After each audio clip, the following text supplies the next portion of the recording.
ભાઈના લગ્ન આવ્યા છે. માએ પોતાના દીકરાને બોલાવીને એટલું કીધું, બેટા, બેનને એવા કવળા હાહરિયા મળ્યા છે કે 12 વર્ષથી મયરના ઝાડમાં નથી જોવા દીધા. તું જો એને તેડવા નહીં જાય ને તો તારા લગ્નના મીઠા મંગલ ગીત ગાવા બોનને નહીં આવવા દેવો. ભાઈ, બહેન વગરના ચગાવીને તારા મંગલ ગીત કોણ ગાશે બાપ? તું જઈ અને બેન ને તેડી આવે. તારા બાપની ગેરહાજરી છે. એક દીકરો અને દીકરીને મૂકી અને બાપ ગુજરી ગયો છે. ઉદર રહેતા બાપ ગયો અને જન્મતા મુઈ માં. ઘણું વીતશે હજી ઘણાય પડશે ઘા. રાણી રોળાના ઉજેરી પારકી મજૂરીઓ કરી અને દીકરીના લગ્ન કરી દીધા છે. દીકરો નાનો છે. દીકરો આજ 18 વર્ષનો થયો, એના લગ્ન આવ્યા છે. માં કહે છે કે તું જઈને બેનને તેડી આવી. વેલણું જોડી અને ભાઈ બહેનના ગામના પાદરમાં આવ્યો. ગામના પાદરમાં ભાઈ આવ્યો. વેલડાને છોડી અને ગામના તળાવમાં બળદ પાવા માટે ઉતર્યો છે. બેન દેરાણી જેઠાણી નણંદને હારે પાણી ભરવા માટે આવી છે. એમાં ગામના માણસોએ રામ રામ કર્યા. રામ રામ રામ રામ રામ રામ, જય માતાજી જય માતાજી જય માતાજી શબ્દ સાંભળ્યો. 12 વર્ષે દીકરીને મયરનો અવાજ કાને પડ્યો. દીકરી કોક દિવસ મયરની 10 બાજુ ઓસીકો રાખીને હોય ને તો હા હું ઓસીકો ફેરવી નાખતી. વહુ, તમે પિયરની 10 બાજુ ઓસીકો ન રાખો ને તો તમને પિયરના હોણા આવશે. એવા વાતાવરણમાં જીવવા વાળી દીકરી, એક બાજુ નણંદ છે, એક બાજુ દેરાણી છે, એક બાજુ જેઠાણી છે અને વચ્ચે પોતે વહી જાય છે પાણી ભરી. એ આમ કરીને આમ જ્યાં માથે પાણીની હેલ લીધી અને ભૈલાનો શબ્દ કાને પડ્યો. રામ રામ રામ રામ રામ રામ રામ રામ શબ્દ કાને પડ્યો. મયરનો અવાજ સંભળાણો ભાઈ. પણ માથેથી હેલ પડી ગઈ. દોડ દીધી. મારો જવતલિયો આવ્યો, મારો વીર આવ્યો, મારો માડી જ આવ્યો, મારો બાપલિયો આવ્યો. 2 આંગળીના ટાચકા બોલાવી વીરના ઓવાણા લીધા. ખમા મારા બાપ. કેવડો મોટો થઈ ગયો નહીં? હું જયારે હારે આવી ત્યારે તું તો ઘોડિયામાં હિંચકતો હતો.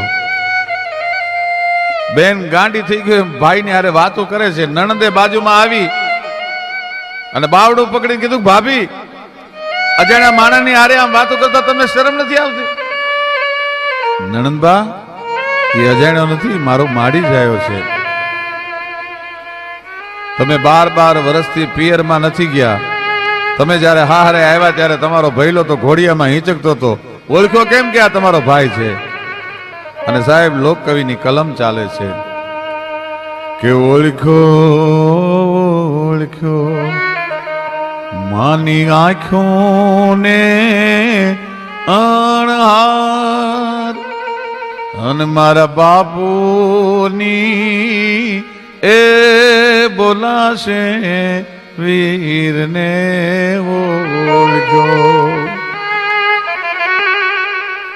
ઓળખો માની આંખોને અણહાર. માની આંખને અણહાર શું કામ? એટલા માટે લોકકવિની કલમની મજા ન્યા ઈ છે. ઝવેરચંદ મેઘાણી લખે છે, ઓળખો માની આંખોને અણહાર અને બાપુની બોલાશે વીરને ઓળખ્યો. દીકરી જયારે 6 મહિનાની હોય અને માં પેટ ભરાવતી હોય, ધાવણના ઘૂંટડા ભરતી હોય ત્યારે ટગર ટગર ટગર ટગર માની સામે જોઈ રહેતી હોય. એ દીકરી માની આંખોને ધાવણના ઘૂંટડાની હારે પોતાના હૈયામાં ગળી ગઈ હોય. એટલે 12 વર્ષે નહીં પણ 52 વર્ષે મળે ને તોય માની આંખની અણહાર કોઈ દી દીકરી ન ભૂલી શકે. એટલે ઓળખો માની આંખોને અણહાર અને બાપુની બોલાશે વીરને ઓળખ્યો. અને આજે પણ ઘણા કુટુંબમાં, ઘણા સમાજમાં એવી મર્યાદા હોય છે કે દીકરી સમજની થાય પછી બાપની સામે નજર કોરી ટીકીને બાપને કોઈ દી જોયો ન હોય એટલે બાપની અણહાર ભૂલી ગઈ હોય, પણ કાયમ બાપનો બોલવાનો અવાજ સાંભળ્યો હોય. એટલે મારા બાપ જેવો અવાજ છે એ મારો વીર જ હોય. મારી માં જેવી આંખો છે એટલે મારો ભાઈ જ હોય, બીજું કોઈ ન હોય. ઓળખો માની આંખોને અણહાર, બાપુની બોલા હે વીરને ઓળખો. વીર મારા બાપ, હાલો વેલનું જોડો. હાલો વીરા, તમે આજ દખણી બેન ને ઘેર ઉતારા એ દેશુ રે ઊંચા ઓરડામાં દીકરીએ ભાઈને ઉતારો આપ્યો. સાસરિયાની રજા ન મળે. આજે પણ ઘણા સમાજમાં એવો નિયમ છે, ત્યાં સુધી પોતાની બેનને ભાઈ ન મળી શકે. સાસરામાં બેનને રજા મળી પોતાના ભૈલાને મળવાની, અને બેન મળવા માટે ગઈ. પણ બેનનો ચહેરો જોઈ ખાનદાન દીકરી કોઈ દી ફાહરાની ફરિયાદ ન કરે, પણ બેનનો ચહેરો જોયો ભાઈ સમજી ગયો. ભાઈ એમ કે છે કે બેન બાપા 12 વર્ષથી તું મૈયરમાં નથી આવી, પિયર નથી આવી, સુખી તો છો ના?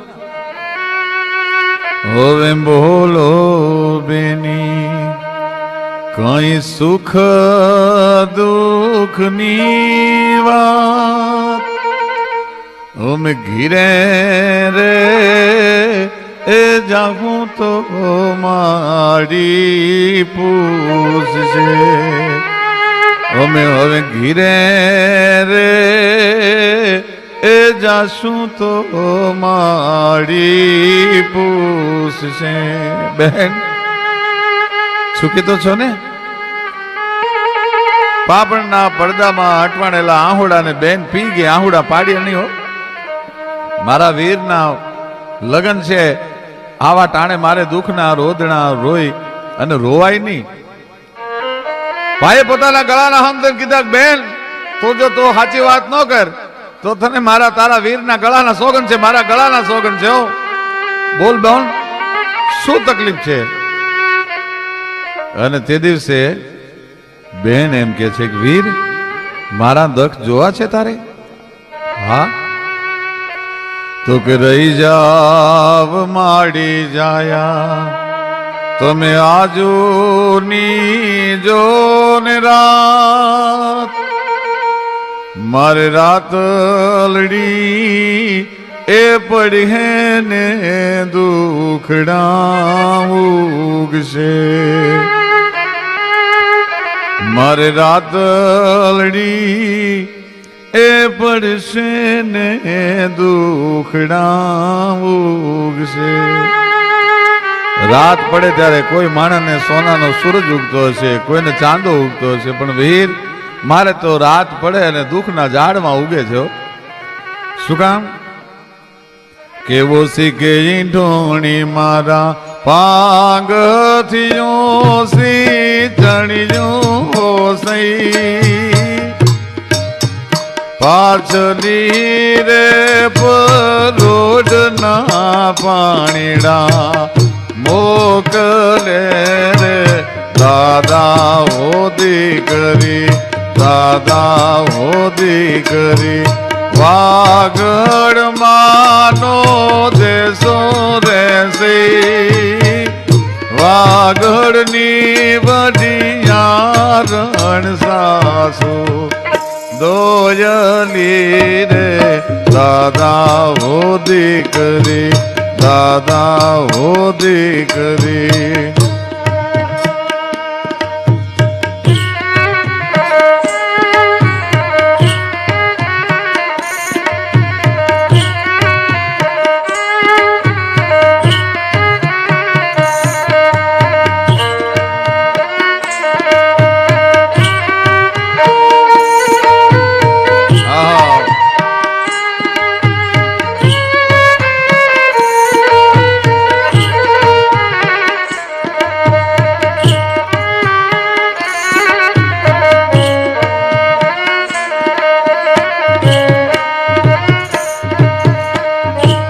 શીખો ઢોણે મારો પાંગત જો સી ચણ્યું રહેશે, આમીને ગોસરી જે મારા બેડલા રે દાદા હો દીકરે. હે વીર મારી ઢોણી છે એનું ઓસીકું કરીને હું હોઉં છું, અને મારા ખાટલાની પાંગત છે ને સવારે વેલી પરોડીએ છોડી નાખું છું ને એનું હિંચણીયું કરી લઉં છું અને હામી ઓહરીએ મારું બેડું છે. અને એનાથી વધારે વાત કરું તો દિયે દળાવે મને રાતડીએ કાંતાવે હોસઈ પાછલી રે પરોડના પાણીડા મોકલે રે દાદા હોદી કરી દાદા હોદી કરી.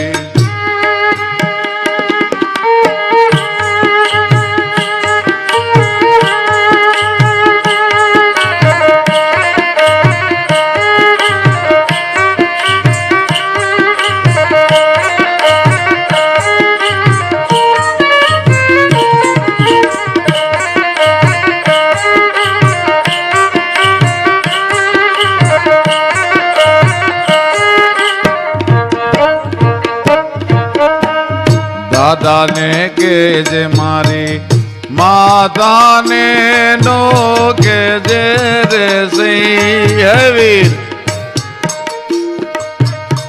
માને આ વાત ન કરતો, મારી માં મારા દુઃખની વાત નહીં સહન કરી શકે.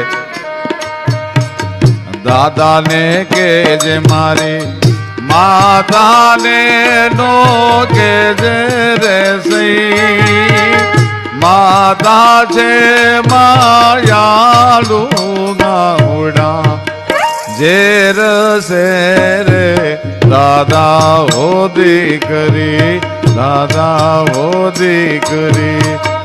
વાગડ માનો દેશો દેસી વાગડની વઢિયારણ સાસુ દોયલી રે દાદા હોદી કરી દાદા હોદી કરી.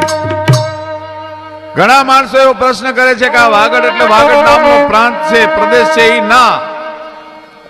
પણ પિયરના વાવડાને જે દીકરી પોતાના હારાના ઓરડામાં હૂતી હોય ત્યાં પિયરના 10ના વાવડાને પણ પ્રવેશવાની મનાઈ હોય.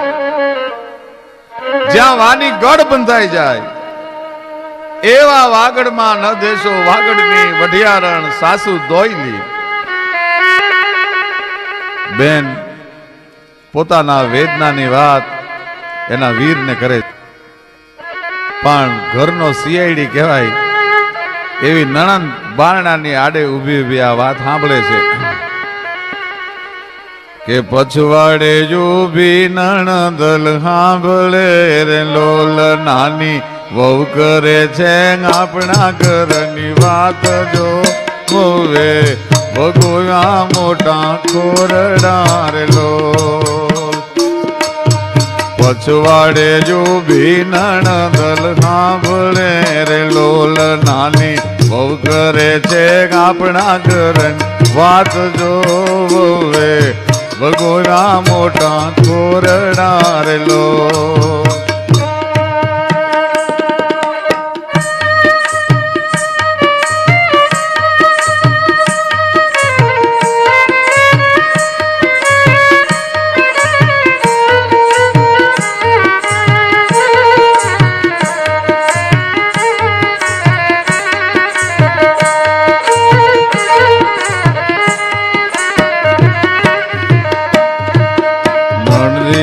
જય સાસુ ને સંભળાવ્યું રે લોલ વહુ કરે છે આપણા ઘરની વાત જોવે ભગોયા મોટા ખોરડા રે લોલ. નાની એ નાની વહુ કરે છે આપણા ઘરની વાત જોવે ભગોયા મોટા ખોરડા રે લોલ. સાસુએ જય સસરાને સંભળાવ્યું રે લોલ નાની વહુ કરે છે આપણા ઘરની વાત જોવે ભગોયા મોટા ખોરડા રે લોલ.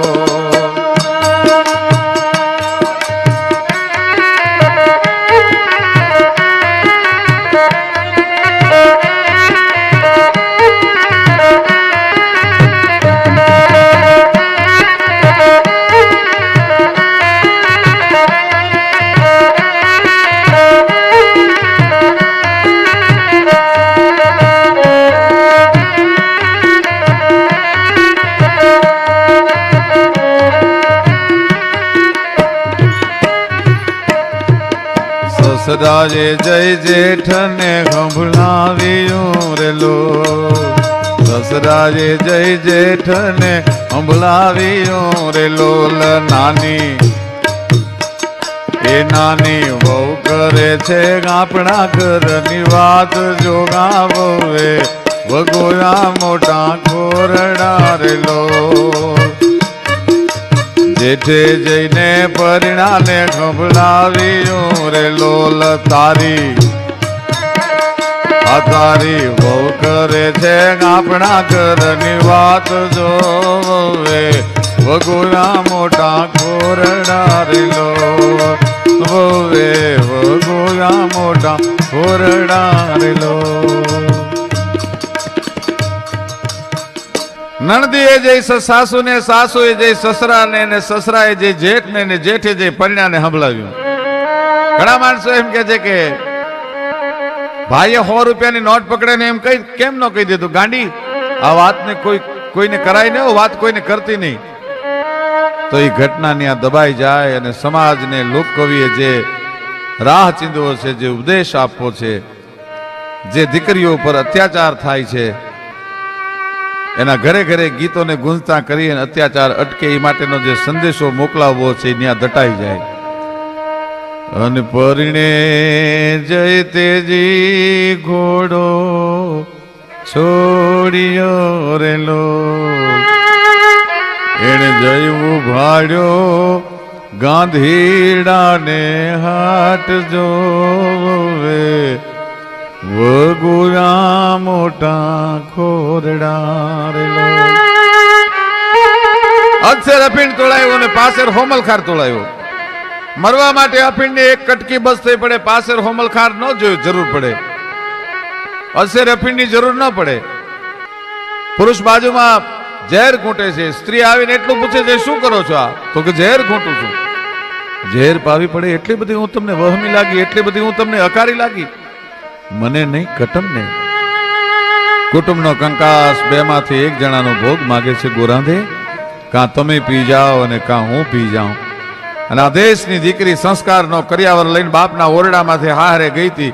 એણે એના પિયુને એટલું કીધું કે લાવો એ ઝેર હું પી જાઉં, કારણ કે જગતને દીકરા દેવા માટે હું આવી છું, કોઈનો દીકરો લઈ લેવાનો મને અધિકાર નથી. ને હસતા મોઢે પી ગઈ ભાઈ. તો એના ધણીને શ્રાપ ન દીધો, પણ શું બોલી કે ઘટક દઈ એ ગોરાંદે પ્યાલો પી ગયા રે લોલ. ઘટક શબ્દને આ લોક કવિએ શું કામ વાપર્યો? એને એમ થયું મારા ધણીને, મારા પિયુને, મારા કંઠને વાત કરું કે મારા ભૈલાના લગ્ન આવ્યા છે, મને તેડવા માટે આવ્યો છે. પણ જો હું એમ કહીશ ને કે મારા ભાઈના લગ્ન છે તો મારો ધણી મને ઝેર નહીં પીવા દે, અને એના હાથે મોઢા સુધી આવેલો ઝેરનો કટોરો હવે શું કામ પાછો ઠેલવો? એટલે વીરના લગ્નની વાત એ ઝેરના ઘૂંટડાની હારે ઘટક દઈને ગળાની માલપા ઉતારી ગઈ ભાઈ. ઘટક દઈ એ ગોરાંદે પ્યાલો પી ગયા રે લોલ.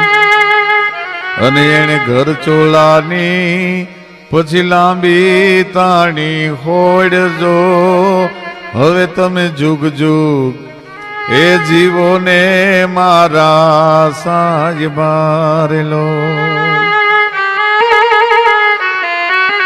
અગ્નિદા દઈને ઘરે આવ્યા અને પોતાની માને એટલું જુવાન કે છે, એને બાળી જાળીને ઘીરે ગાવ્યા રે લોલ.